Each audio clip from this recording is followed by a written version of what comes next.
Hi, my name is Dr. Hyzan Yusof. I'm an orthopedic surgeon. I specialize in advanced trauma. I've been with Sunway Medical Center for the past 22 years.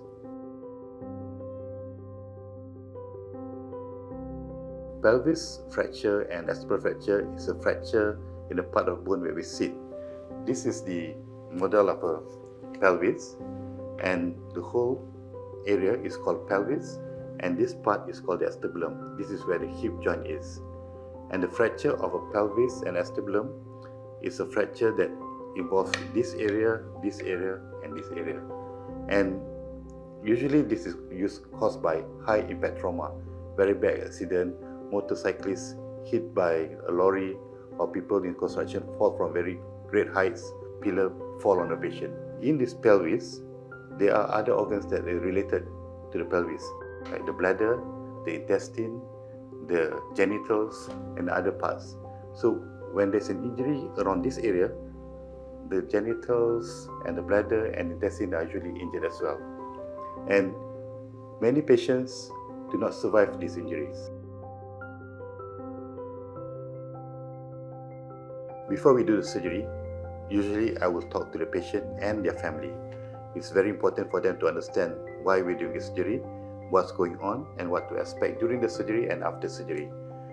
The surgery usually will take about between 2 hours to 6 hours, depending on the severity of the fractures. And in the surgery, we will have a lot of instruments and metals, plates and screws to put inside the patient. And the positioning can be in several positions during the surgery. There will be X-ray taken. Now, after surgery, the patient usually will be in either HDU or ICU. So there will be a close monitoring, at least for between 24 to 48 hours.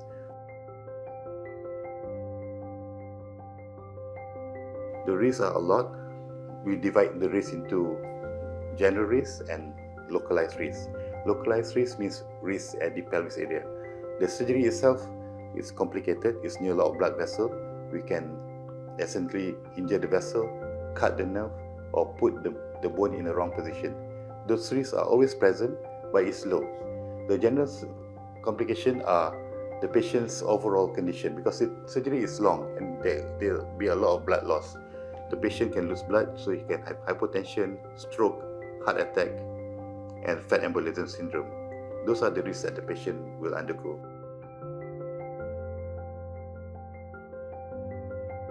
The pain after surgery is immediate, and there will be intense pain for the first 3 days.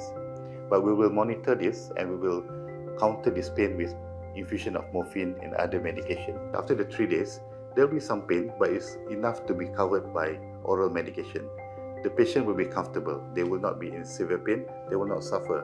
That's the main aim for us to monitor after the surgery.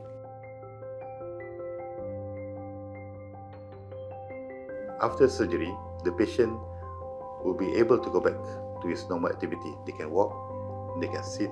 We have patients who jump from the aeroplane parachute, and he broke his pelvis. We treated him. Now he's back to jumping from the plane again. We have cyclists who have broken his pelvis. We operated. Now he's back to cycling. We have hikers who go back to hiking. Our results are good, and we strive to ensure that we keep the standard of achievement for this patient. Now, pelvis fracture and acetabular fracture are high impact injury. They can happen anywhere, from the road accidents to the construction areas to other bad injuries. Most hospitals in Malaysia can treat these injuries pretty well in the initial stage, but it's the afterwards that is important. How do you treat this patient?